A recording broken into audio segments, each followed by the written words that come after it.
Hoje eu vou estar falando um pouquinho sobre teoria sintética da evolução, que é uma teoria que pega a ideia de Darwin de seleção natural e engloba mutação, recombinação gênica, deriva gênica e algumas ideias de seleção natural.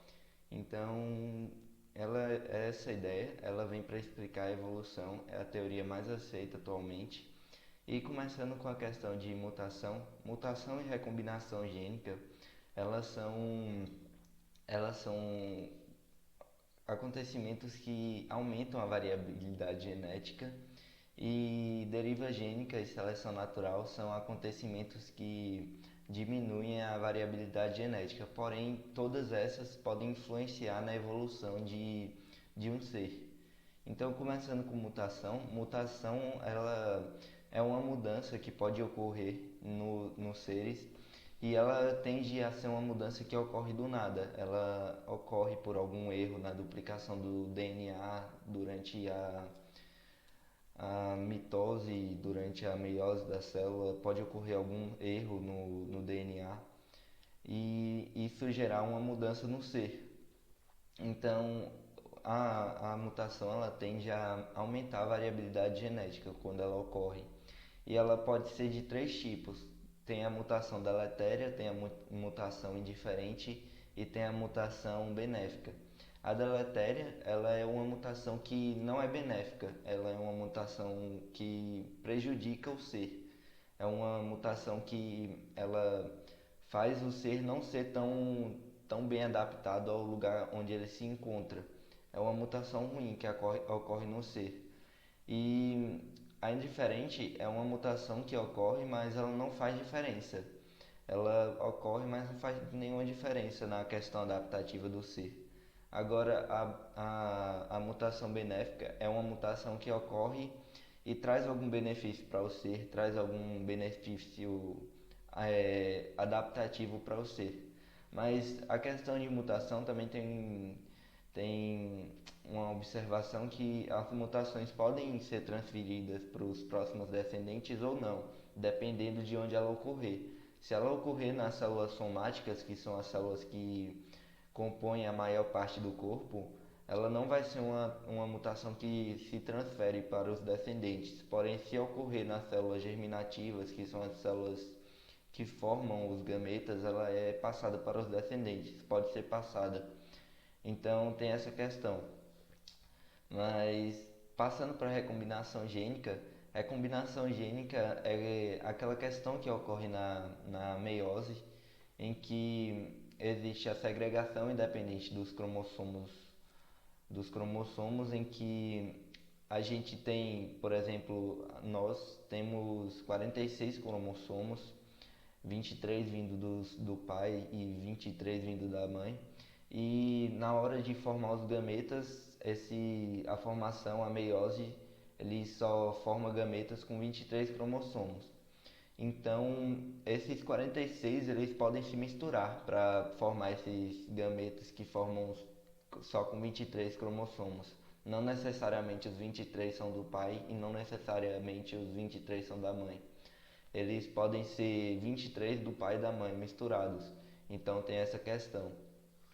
E também, além da segregação independente dos cromossomos, tem também o crossing over, que é quando durante a meiose 1 ocorre a troca de pedaços entre os cromossomos.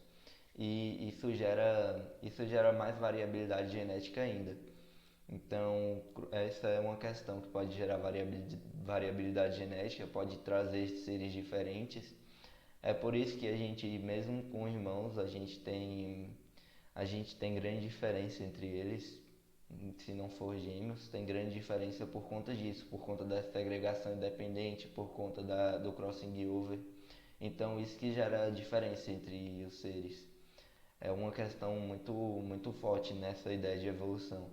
E aí, entrando agora nas questões que diminuem a variabilidade genética, a gente pode citar a deriva gênica, que é quando uma população tem uma certa frequência gênica, por exemplo, os alelos azão aparecem normalmente com a frequência de 0,5 ele aparece nessa frequência, os alelos azão, azinho aparecem na frequência 0,25 e os azinho, azinho aparecem na frequência 0,25 também.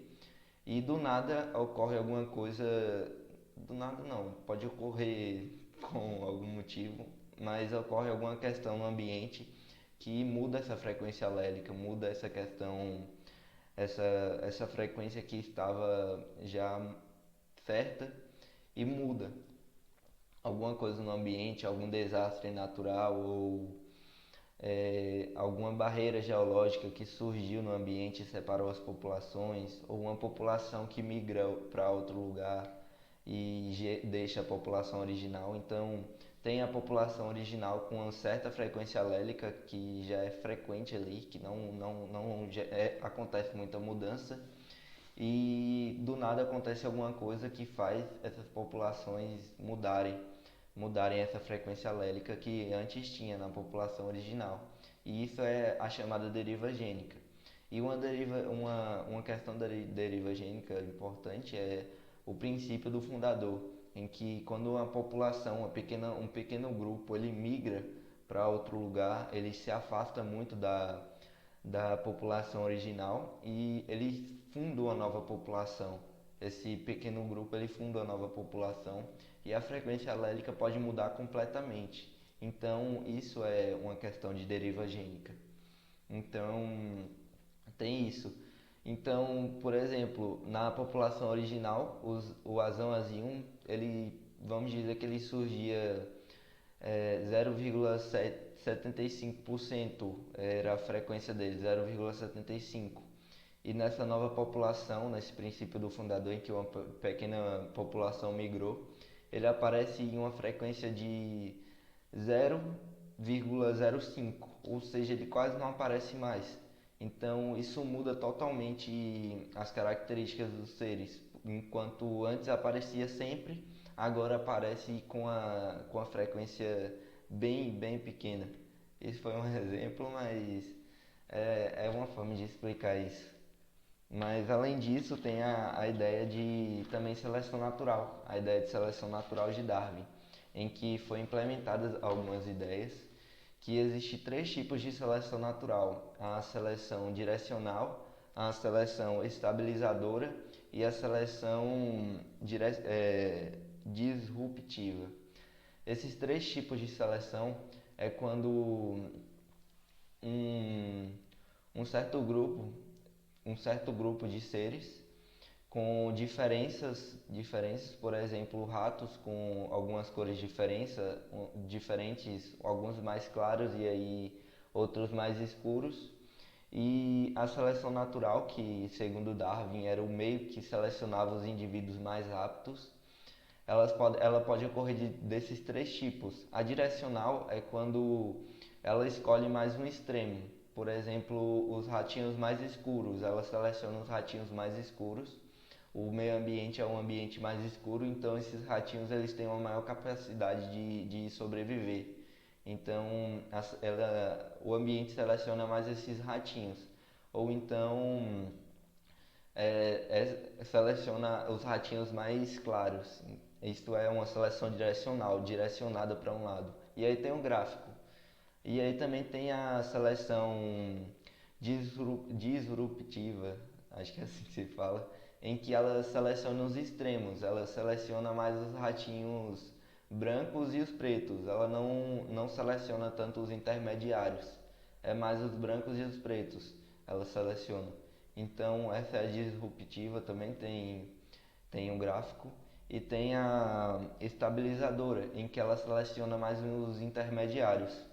E esses são os três tipos de seleção natural. Existe também a seleção sexual, que é quando normalmente a fêmea, ela escolhe um macho de acordo com o tipo de corte que esse macho apresentar, ou algum tipo de característica. Então, tem essa seleção sexual e tem a seleção artificial, que é uma seleção feita pelos humanos, que é quando eles pegam algumas plantas e modificam, é quando eles modificam algumas coisas dos animais para fazer animais mais robustos ou plantas com frutos mais maiores, mais bonitos. Então isso é seleção artificial, quando ele faz um tipo de seleção para frutos mais bonitos, frutos mais maiores. Então essa é uma seleção artificial. E no mais tem algumas questões também, alguns nomes que é relacionado a essa questão de teoria sintética da evolução, que são algumas mudanças que alguns seres eles adotam para conseguir sobreviver melhor, que é a questão da camuflagem, do mimetismo e também da coloração de aviso. A camuflagem é quando os seres eles se parecem com o ambiente, eles se parecem na forma ou na cor, ou os dois ao mesmo tempo. São aqueles insetos que são muito esverdeados, ou que tem alguma característica, alguma cor de folha, ou de alguma coisa assim, ou tem o formato de folha. Então existem muitos tipos de camuflagem e também não é só de insetos, também predadores têm essas camuflagens que isso ajuda eles na busca por alimento. Então essa camuflagem acontece muito, é uma coisa muito frequente. E ela pode ser por cor ou por forma, ou os dois ao mesmo tempo. E aí tem a coloração de aviso, ou coloração de advertência, que é quando o ser ele apresenta uma cor bem forte, ele apresenta cores vibrantes e isso normalmente significa que aquele ser não é muito palatável, não é muito bom para se comer esse ser. Não é muito bom também, ele pode ser venenoso, então esses seres que apresentam normalmente essas cores assim, eles normalmente são venenosos, são meio ruins. Então, eles apresentam essa coloração e é uma forma de sobrevivência deles, é uma coisa boa para eles, é uma adaptação boa. E existe a questão do mimetismo, que é quando uma espécie ela imita a outra. Existe o mimetismo bartesiano e o mulleriano. O bartesiano é quando uma espécie que é de boa, que é uma espécie palatável, que é inofensiva, ela se assemelha a uma espécie que é apalatável, acho que é assim que se fala, que não tem um gosto muito bom, ou que é venenosa, ou que é ofensiva. Então, ele se assemelha, essa espécie que é de boa, assemelha com uma espécie que não é muito de boa. Esse é o bartesiano. E o mulleriano é quando uma espécie que ela é apalatável, ela é venenosa ou ela é ofensiva para os seres, ela imita outra que também é. Então isso é bom para os dois, porque duplica a chance de sobreviver desses seres. E no mais é isso. No mais, teoria sintética da evolução é isso. E tem algumas questões aí para fixar o assunto melhor na cabeça. E é isso.